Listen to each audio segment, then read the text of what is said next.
At 35,000 feet, the sky outside Flight 782 was a flawless blue, stretched endlessly above the clouds like a calm ocean frozen in time.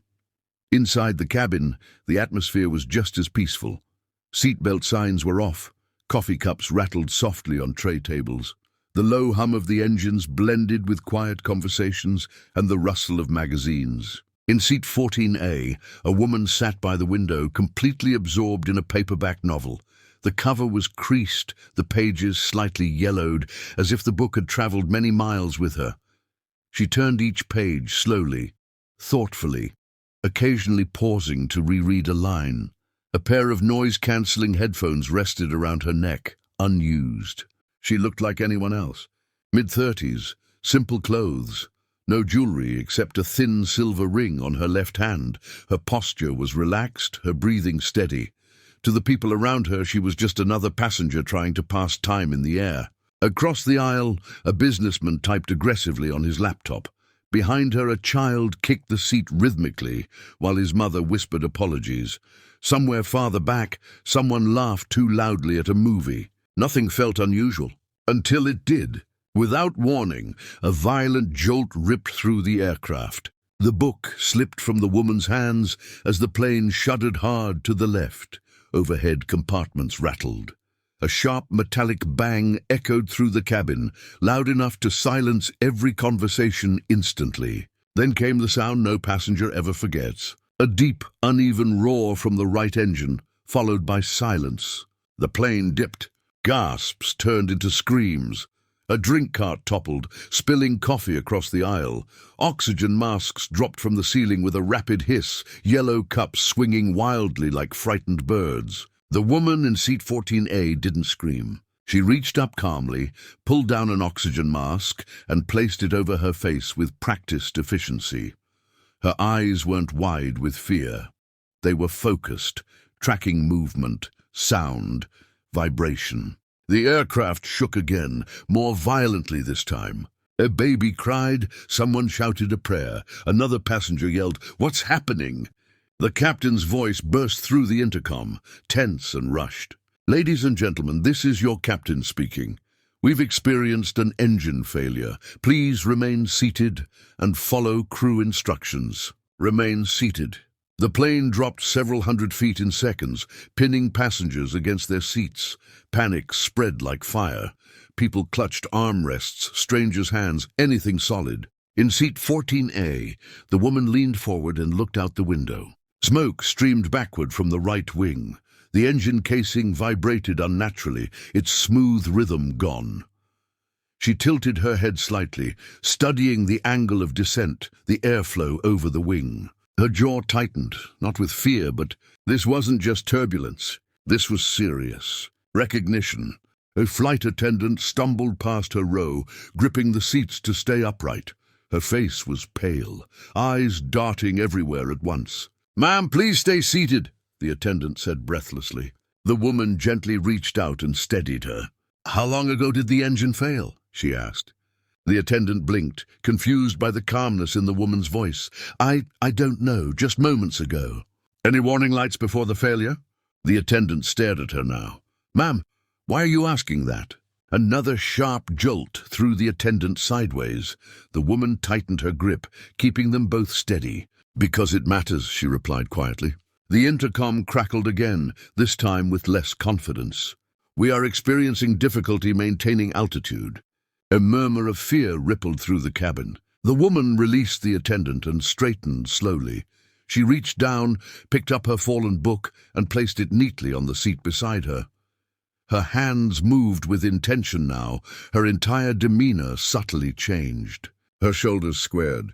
Her breathing slowed even further, the calm of someone who had been here before. Across the aisle, the businessman noticed her composure and stared. "How are you so calm?" he demanded, panic creeping into his voice. She didn't answer. The plane tilted again, this time steeper. Luggage spilled from an overhead bin, crashing to the floor. A man shouted. Someone began to sob uncontrollably. In the cockpit, alarms screamed. The captain fought the controls, sweat dripping into his eyes. The co-pilot ran through emergency checklists, his hands shaking. "Engine 2 is dead," the co-pilot said. "We're losing thrust fast." Air traffic control crackled in their headsets, voices overlapping. "Flight 782 confirmed status." Before the captain could respond, the aircraft dropped again. Hard. In the cabin, the woman stood up.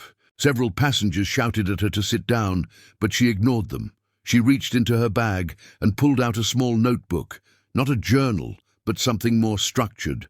Coordinates, numbers, diagrams. A flight attendant hurried toward her again, fear turning into frustration. "Ma'am, you have to sit down." The woman met her eyes.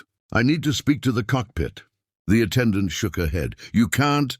The woman leaned closer and spoke, low and steady, each word landing with weight. "I've flown aircraft with less margin than this." The attendant hesitated. The plane lurched violently, throwing several passengers sideways. The attendant grabbed the seat back to keep from falling. The woman didn't move. She continued, her voice calm but unmistakably authoritative. "I flew F-22 Raptors for the U.S. Air Force." The attendant's eyes widened. Before she could respond, the captain's voice echoed again. Through the cabin, raw, urgent, stripped of protocol. "If there is any trained pilot on board, military or civilian, identify yourself immediately." The woman inhaled once. Then she raised her hand. "I'm here," she said.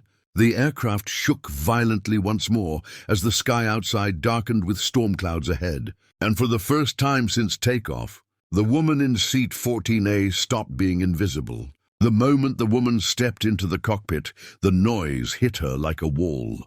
Alarms screamed. Warning lights flashed red and amber across the panels. The aircraft shuddered beneath their feet, as if struggling to stay alive. Outside the windshield, clouds rushed upward far too fast. The captain turned, eyes wide. "Who are you?" She didn't waste time. "Former F-22 Raptor pilot," she said.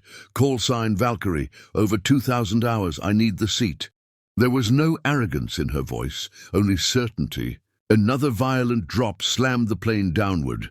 The captain looked at his co-pilot, then back at her. In that split second, command passed without a word. "Seat's yours," the captain said. She sat. The moment her hands touched the controls, something shifted. Her grip was firm but gentle, precise in a way that only comes from muscle memory, carved by years of survival at supersonic speed. "Engine 2 is gone," the co-pilot said quickly. "We're bleeding altitude. Restart attempts failed." She scanned the instruments in seconds. Airspeed, pitch, yaw, fuel balance, electrical systems. Her eyes moved like a checklist already memorized. "Feather the engine," she said. "Trim left. I want a shallow descent, not a fight." The captain followed her instructions instantly. The nose stabilized. The screaming alarm softened, not gone but controlled. In the cabin, passengers felt it immediately. The violent shaking eased into a heavy but steady glide. Screams faded into tense silence. People clung to their seats, unsure whether this calm was hope or the quiet before the end. Air traffic control crackled through the headset. "Flight 782, identify the pilot currently flying." She leaned closer to the microphone. "This is a qualified pilot, taking temporary control," she said. "We have a dead engine and limited thrust. I need vectors to the nearest suitable runway. Long, clear, no traffic." A pause. "Then Roger, Flight 782. Diverting you to an emergency airfield 32 miles west. You are cleared priority landing." She nodded. "Copy that." The co-pilot stared at her hands. They weren't shaking. "How long since your last flight?" he asked quietly. She didn't look away from the instruments. "Long enough to forget the politics, not long enough to forget the sky." Another gust hit the aircraft, pushing it sideways. She corrected instantly, countering the wind like she'd done it 1,000 times before, because she had. Her mind flashed briefly, not to fear but to memory. High above deserts, night missions, engine failures at Mach 1.8. A voice in her headset once saying, "Trust your training." She trusted it now. "Flaps in stages," she ordered. "Don't dump them all at once." The captain complied. The runway appeared on the horizon, small, distant, but real. In the cabin, the intercom crackled on. It was her voice this time. Ladies and gentlemen, this is the pilot speaking. We are preparing for an emergency landing. Please remain seated, fasten your seatbelts, and follow crew instructions. Her calm tone cut through the fear like light through fog. People listened. A child stopped crying. A man stopped praying out loud. A woman squeezed her husband's hand and whispered, "We're going to be okay." The aircraft descended steadily now, but one engine meant no room for mistakes. Wind shear struck without warning. The plane dropped sharply. Alarms blared again. The co-pilot shouted, "Airspeed dropping!" She adjusted instantly, pushing the nose down just enough to regain speed. "Not today," she muttered. 2 miles out. 1 mile. The runway filled the windshield. "Gear down," she commanded. The landing gear slammed into place with a heavy thud. The ground rushed toward them far too fast. "Brace," the captain whispered. She lined up the centerline, hands steady, eyes locked forward. The wheels hit hard. The plane bounced once, dangerously. She corrected, holding the nose down, fighting the instinct to overreact. Then the second impact. This time the aircraft stayed down. Sparks flew as the damaged engine scraped briefly. But the plane stayed straight. Reverse thrust, brakes. The runway screamed beneath them. Finally, silence. The aircraft rolled to a stop. For one heartbeat, no one moved. Then the cockpit exploded with sound. Laughter, sobs, disbelief. In the cabin, applause erupted. People cried openly now. Strangers hugged. Some dropped to their knees in the aisle. The captain turned to her, eyes wet. "You saved every one of us." She exhaled slowly, releasing a breath she'd been holding since 35,000 feet. "I just remembered how to listen to the plane," she said. Emergency crews surrounded the aircraft as evacuation began.